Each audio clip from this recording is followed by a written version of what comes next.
Друзья, всем привет, с вами Дмитрий. Вы, наверное, удивлены, что я снимаю не с улицы. Кто смотрит мой канал, наверное, знает, что в основном все мои видео про Голландию, в которых я что-то рассказываю о жизни в этой стране, я снимаю на улицах этой страны. Но сейчас я снимаю в доме.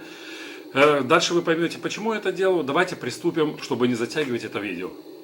Друзья, это видео я буду снимать с помощью трех вот таких вот камер. Первую часть видео я буду снимать с помощью экшн камеры Xiaomi 4K+. Затем с помощью экшн камеры Sony FDR X3000. И последнюю часть видео я буду снимать на мобильный телефон, на смартфон с установленной на ней камерой Leica. Смартфон называется Huawei P30 Pro.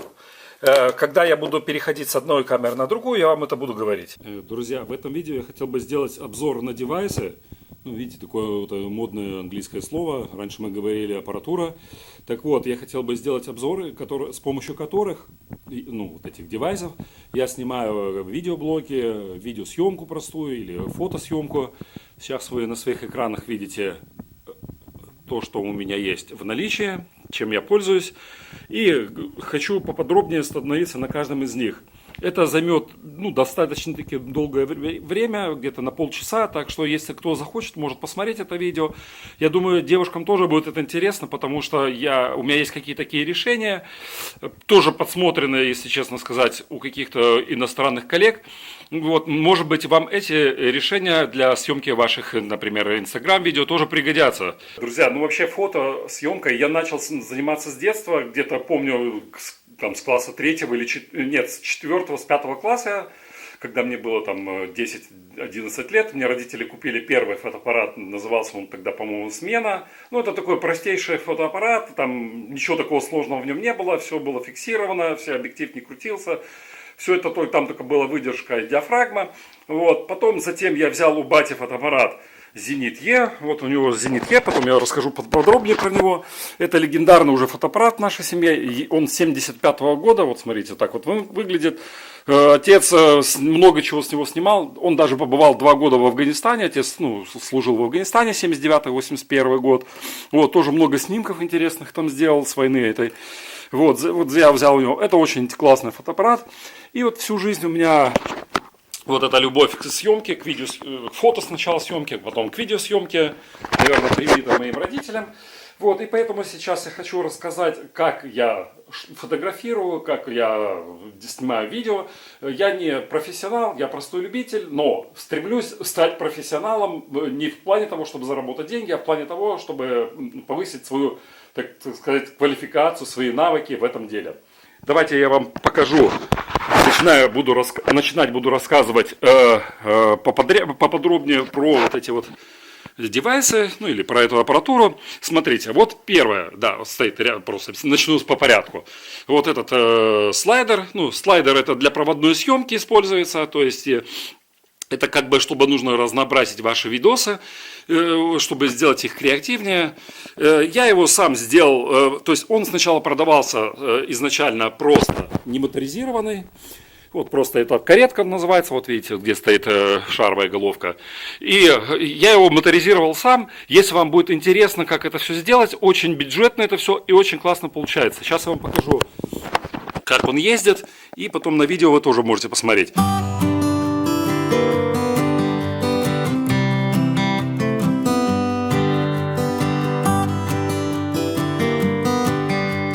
Так, друзья, что касается сейчас слайдера, вы видели, как он движется, каретка, какие возможности можно у него снимать, а возможностей достаточно много. Если вы, как я сказал раньше, если вам будет интересно, напишите мне под видео, я расскажу, как его моторизировать. И это, может быть, оставлю ссылки, где все это купить. Сам слайдер стоит 120 евро, и плюс запчасти к нему, для моторизирования, моторчик, сам здесь контроллер стоит, батарея стоит еще где-то 35 евро. То есть где-то за 150-160 евро вы получаете офигенный моторизированный слайдер. Так, давайте дальше пойдем. Так, с помощью этой камеры Canon 5D Mark IV я снимаю как фотосъемку, как фотосъемку, так и видеосъемку. Я не буду рассказывать про эту камеру. Я как-то на своем канале делал любительский такой обзор. Скажу, что мне она очень нравится. У меня до этого была Canon 600D, потом Canon 7D. Но я остановился на то здесь полная матрикс состоит. Ну, матрикс, как это по-русски сказать, она full frame камера. То есть full frame взято вот здесь, если взять здесь тоже full frame в этой аналоговой камере Zenit E. То есть за аналог Matrix взято вот в таких вот камерах пленочных еще. То есть 36 на 24 миллиметра. Вот. Ну, как вот я уже вам рассказывал, Zenit E. Я хочу купить пленки. Все, вот нету времени у меня заняться фотографированием с помощью пленок. Хочу черно-белый купить, очень прикольно получается. Этот Zenit офигенски фотографирует. У него очень мне нравится его объектив, он очень хорошо размывает. Вот, я раньше сфотографировал с помощью 7D, ставил этот объектив на 7D камеру, и получаются офигенские снимки. Вот сейчас вы на экране вы увидите, какие снимки получаются. Ну вот FAT3D, ну то есть FAT3D, блин, просто FAT3, Феликс Эдмундович Дзержинский. Я им не фотографирую, он просто для коллекции стоит. Затем, конечно же, есть у меня дрон, квадрокоптер. Это DJI Mavic 2 Pro. Так он называется. Он у меня уже налетал столько, блин, я вам серьезно говорю. Просто там, я не знаю, я в таких местах летал на нем, где можно и где нельзя. Как я еще удивился, что я не получил столько штрафов. Вот. Затем, для аксессуаров сразу буду рассказывать, потому что они лежат рядом с камерами. Вот эта штучка, советую, если у кого нету, купить на Алиэкспрессе. То есть это защитная, если, допустим, защитное приспособление для вот этой камеры. Также для камеры я купил вот такую силиконовую обложку, как правильно сказать, cover. Вот, то есть, потому что мы, допустим, куда-то, если в Африке, где-то много очень пыли, чтобы это все защищало, и когда вы будете продавать его, он не будет от него царапин, ничего, и он будет выглядеть, вот у меня уже 2 года, и он выглядит как новый.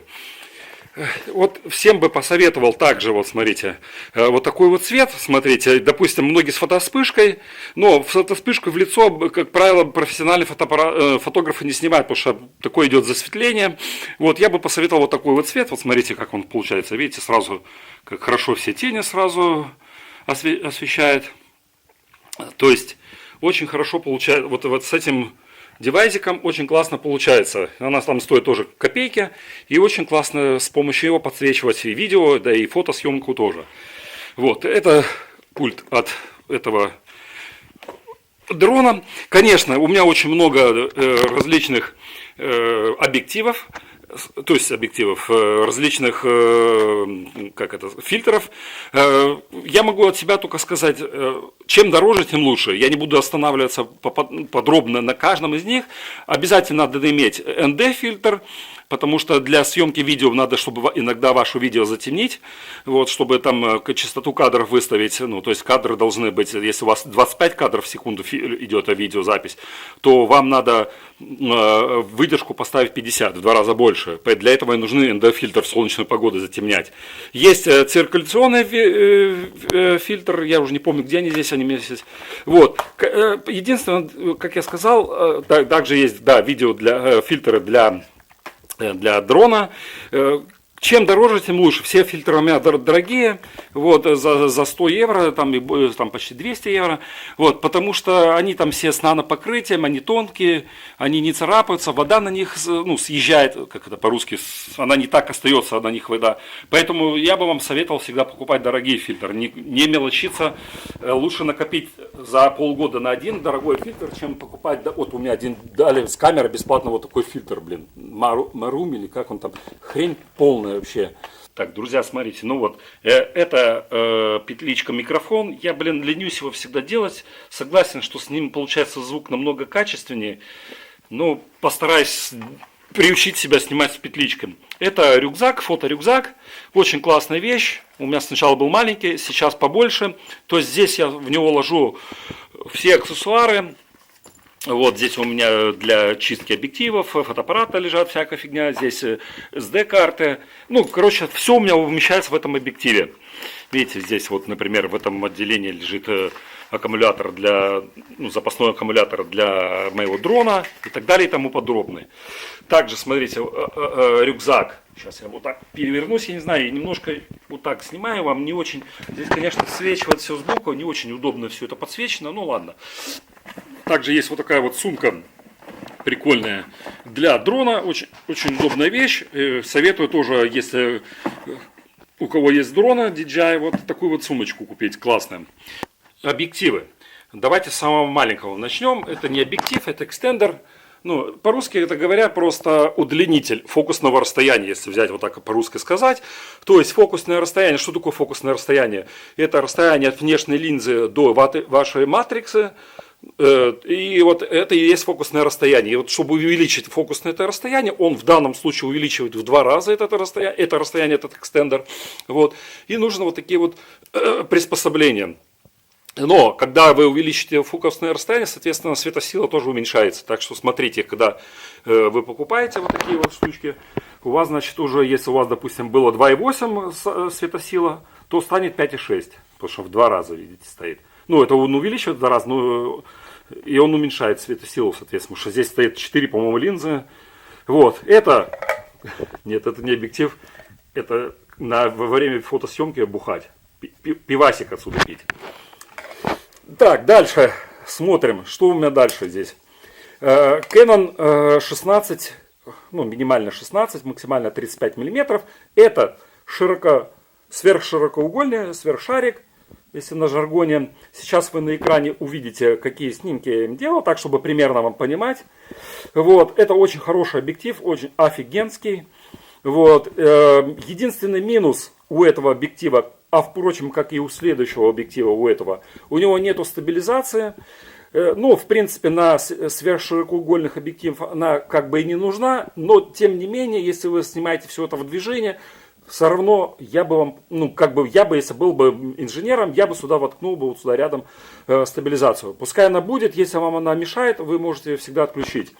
Вот, офигенский. Я не покупаю, отказался уже от всяких этих тамронов там и так далее, их там куча различных неоригинальных объективов. Вот, я от них отказался, потому что все равно оригинальные объективы, они намного качественнее работают, резче, все, фокус у них все лучше. Вот, следующий объектив 24-70, это репортажный объектив, то есть такие у него расстояния фокусные 24-70. Если вы, допустим, куда-то в отпуск идете, вот, чтобы не тащить вам кучу различных объективов, где вы будете снимать и архитектуру. Да, этот объектив, с помощью этого объектива я снимаю природу и различную архитектуру сверхшарика. Этот репортажный, то есть снимать какую-то природу, себя любимых снимать, также можно снимать какие-то архитектурные здания и так далее. То есть вот это репортажный объектив, самый популярный у него фокусное расстояние 24-70 мм. Это самые ходовые расстояния. Затем телеобъектив 70-200 мм. Это самый такой популярный телеобъектив. Тот, кто фотолюбитель, он знает все про эти все объективы. Вот. И когда мы, да, это что, то есть, чтобы приблизить. Сейчас вы тоже все это на экране увидите, эти все фото. Я пока говорю, а вы вот смотрите на экранах. Вот. Чтобы приблизить, например, вдалеке стоящее животное или там еще что-то, какой-то объект приблизить, вот используются телеобъективы. Единственное, у него, конечно, 200 мм маловатое расстояние, поэтому я и докупил, когда мы уехали в Африку, докупил еще вот этот экстендер, и то есть у него получилось 400 мм фокусного расстояния. Все равно, я вам скажу, для фотографирования дикой природы, мне кажется, надо где-то 600 иметь миллиметров. Ну, такой вот у меня есть мыльница. К сожалению, в последнее время мыльницы убились вот фотоаппаратами, мобильными телефонами, потому что сейчас в мобильные телефоны такие камеры суют, что они ничем не хуже вот таких вот мыльниц. Затем я снимаю на большинство своих видеороликов, я снял сначала, ну не большинство, скажем, 50-60% я снял на Xiaomi, вот на такой первой модификации, вот такой экшн камера. в принципе, неплохая, но у нее есть, конечно, свои минусы, потому что, ну, я не буду сейчас останавливаться, какие минусы, там и микрофон, вот сейчас я снимаю тоже Xiaomi 4K+, здесь микрофон не очень удачно, он постоянно такой фон издает, но по сравнению с этой камерой, Sony у меня есть тоже экшн камера, XDR, подожди, как она там называется, я уже забываю ее, нет, FDR X3000, это тоже 4К камера, она хорошая, картинка у нее намного лучше, чем вот у моей вот это Xiaomi, вот, и она стабилизирует получше, и все порезче она у нее получается. Единственное, у него микрофон вот здесь сделано, видите, впереди. То есть, когда я сейчас, если бы я сейчас снимал именно на вот на это на Sony, то я бы говорил за микрофон, вот так бы я сейчас, и поэтому мой звук был бы приглушенный. Поэтому я сейчас снимаю на китайское. Вот, затем аксессуары такие, это боксы для подводной съемки, это в принципе хороший, нет, это похуже, он там на 10 метров, вот, этот на 40 метров, но это для Sony, это вот так вот они выглядят. Следующий такой прикольный девайс, сейчас вам покажу. Так, друзья, продолжая снимать дальше, вот этот прикольный девайс. Да, я сейчас вам хочу сказать, что я сейчас снимаю с этой Sony, только чтобы вы видели на экране. Вот с помощью этой экшн камеры я снимал, то есть Xiaomi G там 4K+, так она называется. Здесь тоже у меня защитный такой силиконовый чехол, потому что она у меня 100 раз падала, вот, чтобы она не разбивалась сразу. И здесь я сразу поставил такой UV-фильтр, вот. Он не работает, эти фильтра, это все балалайка, как говорится. Вот, я поставил просто, чтобы царапин не было на линзе самого объектива этой камеры, экшн-камеры. Вот. Единственное, что я сейчас быстро скажу, плюс вот именно у этой камеры, вот, которую сейчас вы видите на этом экране своей, там 4К в 60 кадров в секунду, ну, она разрешением 4К снимает 60 кадров в секунду, со скоростью 60 кадров в секунду, но при условии, если вы установите ее на стабилизатор. Вот, то есть, если вы хотите замедлять, какие-то слоу-моушены делать, то вот здесь прикольная функция. Вот, которую я сейчас снимаю камерой, у нее только 30 кадров в секунду она может снимать. Вот этот прикольный девайс, я его тоже в Китае заказывал, стоил он там 100 евро, что ли, Sevenac, так вот эта фирма называется, это такая известная китайская фирма фотооборудования, фотоаксессуаров. Вот, что она делает, с помощью его вы можете вот такую вот тележку, сейчас я его поставлю, вот смотрите, вот сюда, я сейчас включу ее потом и покажу, подключить вот этот вот сюда, и она будет толкать вот этот трактор, назовем его трактор, он будет толкать вот эту тележку. И то есть вы будете, ваша камера будет какие-то движения производить. Вы можете менять различные полукруговые движения, прямые, прямолинейные и так далее и тому подобное. И тоже получается очень классные эффекты, серьезно. Все это стоит тележка 40 евро. Это 18 евро стоит. Вот это 18 евро тележка стоит. Головка 40 евро. Эта головка я покупал более-менее хорошая, потому что у нее с плавным ходом. То есть здесь вот так можно видео медленно снимать. Видите, она так плавно становится. То есть плавно можно все это снимать. Вот. Ну и давайте посмотрим, как эта тележечка работает. Так, смотрите, ну вот так выглядит этот автопоезд. Блин, к сожалению, у меня батарейки закончились в нем. Видите, не едет почти. Вот чуть-чуть едет и все, останавливается. Вот.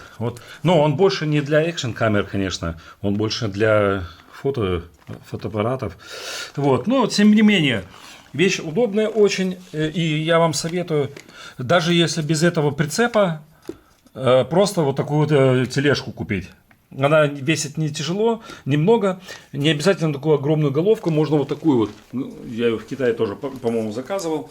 Эта головка стоит там 30-40 евро. Она небольшая и очень легкая. То есть ее можно туда также прикрутить и ездить. Ну вот сама тележка вот так вот выглядит. Видите, как прикольненько. То есть здесь можно колесики поворачивать и делать вот такую съемку. Так, друзья, идем дальше. Теперь штативы. Ну, вот этот маленький для экшн-камер. Причем я покупал, чтобы гнулись ножки, чтобы его можно прикручивать. Например, вот если кто видел мой таймлапс из Сейшел, когда мы добирались с одного острова на другой, я попросил капитана судна и прикрутил к носовой части корабля вот эту камеру экшен с помощью вот этого штатива. И очень прикольно получилось, как мы там ехали по 45 минут, и за минуту времени, ну 45 реального времени, и в таймлапсе получился где-то около минуты. Затем вот такой вот у меня штатив, ну, это такой более складной и более мобильный. Эти побольше, это мой самый любимый штатив, вот этот. Как он правильно называется? Блин, эти английские слова я выговаривать не могу. Короче, сейчас вам покажу, как он называется. Он даже в 2009 году первое место занял. Что мне нравится у него? Здесь очень удобная ручка. Менять положение камеры. Если вы снимаете гиперлапс, ну, гиперлапс это тот же таймлапс, только в движении. Очень удобно подстраивать, ну, фокусироваться на определенно выбранный объект. И вот с помощью вот такого вот прикольного устройства, вот, очень удобно это все делать. Вот, то есть очень классная вещь. Но он у меня уже разболтался, если честно, потому что я очень много всего снимал. Вот эта штука очень так здесь разболталась, но очень много я с ним всего поснимал. Затем следующий штатив, вот такой вот Silk, как он правильно называется. Slick, нет, Slick, сори, блин, я эти английские слова, моя твоя не понимать. Вот, здесь тоже очень хорошая головка у меня, ну, очень хорошая, это в плане каком, любительском, конечно, она тоже там здесь на масляной какой-то там основе, то есть она все это плавно снимает видео с помощью этой головки, вот, то есть этот я больше использую для видеосъемки, этот больше для фотосъемки, а это если я куда-то еду в дорогу, с собой взять. Единственный минус у этих объективов, все они очень тяжелые. Даже вот этот маленький, блин, он все равно тяжелый. Если вы куда-то поедете в дорогу, да, и таскать его, вот, это все равно килограмм он весит где-то там или чуть больше. Они все алюминиевые, конечно, лучше всего покупать дорогие карбоновые. Но, блин, пока никак. Короче, вот. Поэтому эти объективы только если я живу здесь, поблизости, вот, и ну, где-то здесь, по Европе, да, их можно в машину бросить, конечно, проблем нету. Вот. Что вот это такое, друзья? Смотрите, линолеум, видите? Сейчас я вам покажу. Видите, такие лайфхаки вам даю. Вот так вы выстилаете дорожку, вы где-то в каком-то приехали в каком-то город, он весит немного, сейчас он у меня просто очень давно лежал свернутым, вот, поэтому он сейчас немножко вот так вот стал. И если вы, допустим, неровный асфальт или брусчатка какая-то, но вам надо как можно плавнее снять видео, то вот так вот, смотрите, вот такой вот тележки я ложу вот этот линолеум кусочек, вот, и вот так вот провожу его.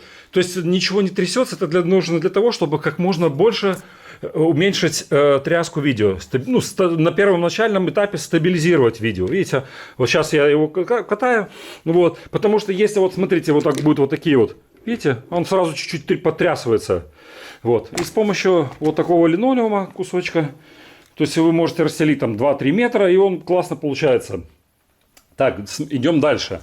Сейчас я буду снимать с помощью камеры Huawei P30 Pro, вот этой Leica камера. То есть здесь хорошая камера. Вот, надо только установить приложение, чтобы там есть местное приложение. Вот это, оно там малофункциональное. Вот это, если я так сейчас открою. То есть мне лучше использовать, вы видите, вот это местное приложение, ну, которое идет в стандартном наборе с этой камерой. С этим фотоаппаратом, камера, да, это телефон, с этим телефоном. Вот, я установил там другое приложение, вот где оно у меня здесь вот есть. Я потом про программы, с помощью чего я монтирую видосы, я сделаю отдельное видео, вот, и надеюсь, тоже вам пригодится это. То есть это тоже Huawei, мне как-то Huawei понравился, у них камеры классные, я в принципе только его из-за камеры взял, что у него очень хорошая камера, их здесь 3, ну то есть одна широкоугольная камера, принцип вот такой же, вот как у меня 3 здесь отдельных, здесь они запихали в этот телефон 3 камеры, то есть один для приближения, другой телеобъектив, второй широкий угол и простая камера, ну повседневной съемки. Так, дальше, друзья, я сейчас перейду на вот этот телефон, и вы посмотрите, как снимает он, чтобы вам, может быть, представление иметь, как различные камеры снимают. Так, ну вот, смотрите, я перешел на другой телефон, вы сами слушаете, как там звук работает, качество изображения. качество стабилизации картинки, потому что и в этой камере была включена стабилизация, и в этой камере стабилизация, и сейчас, в которой я снимаю, тоже стабилизация включена. Дальше аккумуляторы, соответственно, если мы куда-то, конечно, едем, надо побольше иметь аккумуляторов. Это для экшн камеры, это для Canon. Это для Canon. Я не люблю вот этот вешать, как это он называется, забыл слово, это вниз к тушке вешать набор этих батареи, там такая есть фигня прицепляется. Я люблю вот так отстегивать, потому что это еще больше утяжеляет. Он и так, вот эта тушка, она и так тяжелая, блин. А если еще на ней навешать столько аккумуляторных батарей, блин, вообще-то шея оборвется. Вот, это Powerbank, вот на 10 тысяч миллиампер. Здесь вот этот у нас очень пригодился, это солнечные батареи, там же есть на 5000, по-моему, ампер аккумуляторная батарея внутри стоит. Она нам помогла очень здорово на Байкале, потому что там, где мы жили, не всегда бывал свет. То есть мы уходили куда-то гулять, и вот я его заряжал, от света оставлял, он от света заряжался от солнца. Вот, и потом у меня на 5000 ампер хватало. Вот, потом я купил этот, и, в принципе, нужда в этом отпала. Но все равно я бы вам посоветовал вот этот Powerbank с использованием солнечной батареи, с энергией солнца. Затем, что бы я вам еще, друзья, посоветовал, обязательно иметь в своем наборе набор для чистки объективов. У меня он такой большой. Обязательно грушу. Блин, вот с этого надо начинать было. То есть, если у вас нету груши, блин, да что такое, я вытащить не могу. Сейчас я остановлю. Так, вот она, груша, это чтобы, то есть она, в принципе, работа такое, она сюда засасывает воздух, отсюда выходит. То есть она отсюда не засасывает, она именно засасывает отсюда, и здесь стоит такой маленький фильтр, и она чистит этот воздух, чтобы вам продувать объективы, продувать также матриксу, как я не знаю, матрикс, как там правильно говорится. Вот. Затем обязательно, чтобы должна вот такая вот специальная бумага быть, чтобы протирать ваши объективы. Специальный спрей, но он у меня закончился, к сожалению, я его не могу показать. Вот. И также, именно вот этой бумагой надо протирать объектив. Причем надо спреем прыскать не на объектив, а прыскать на вот эту бумагу. Как она там называется, я правильно не знаю. Вот. Здесь у меня есть для чистки матриксы одноразовые вот такие вот тампоны. Вот он вот здесь вот так выглядит. Видишь, клининг, но это только у меня для кропнутых, это у Canon это кропнутые матриксы. Вот, то есть вот такой вот набор. В Китае тоже я заказывал, все это там копейки стоит, но они очень пригождаются. Конечно, селфи-палка, это для Xiaomi, у меня их куча валяется где-то по дому, этих селфи-палок. Вот, но они не очень удобные, я в принципе никогда ими не пользовался. Вот, потихоньку, друзья, подхожу к концу. Сюда я вешаю, вот сюда, допустим, можно повесить мобильный телефон и как удлинитель, как это правильно сказать, для дрона, для того пульта управления, который он там лежит. Вот, для этого, чтобы удобнее вам смотреть было, потому что там не очень удобно ручки сделаны.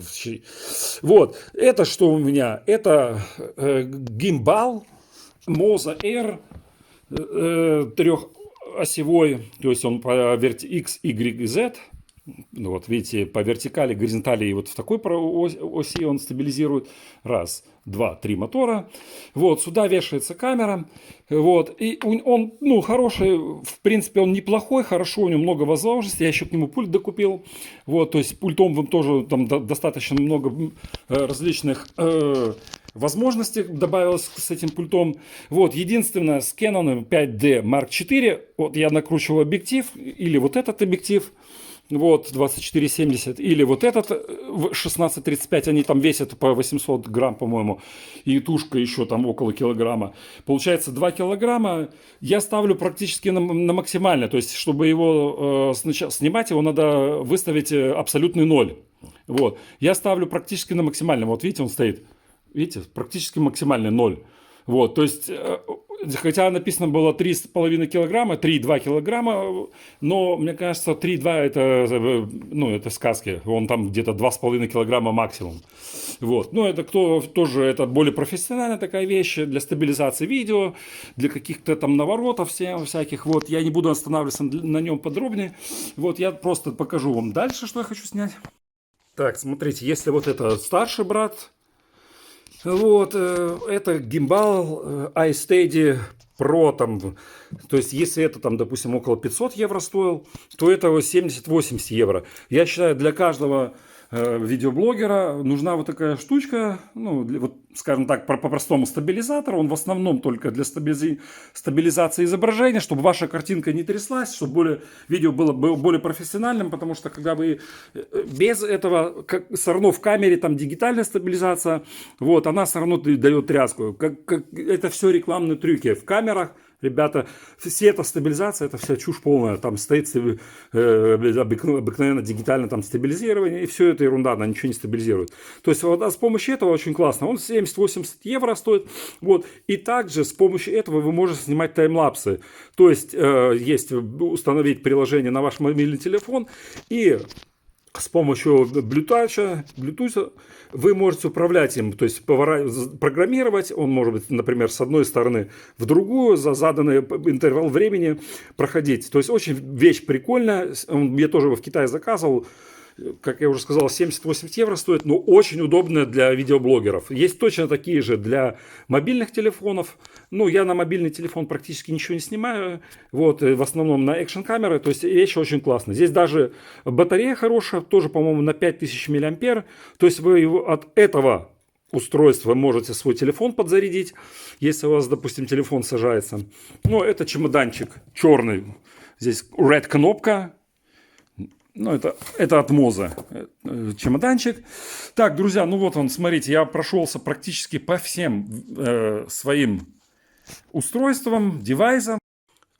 Еще хотел забыл сказать, друзья, с помощью этого стадикама вы можете как снимать таймлапсы и также гиперлапсы. То есть во всех экшн-камерах есть таймлапс функция. Но таймлапс это в статическом положении снимается. То есть когда ваша камера тупо стоит и все, что остальное движется.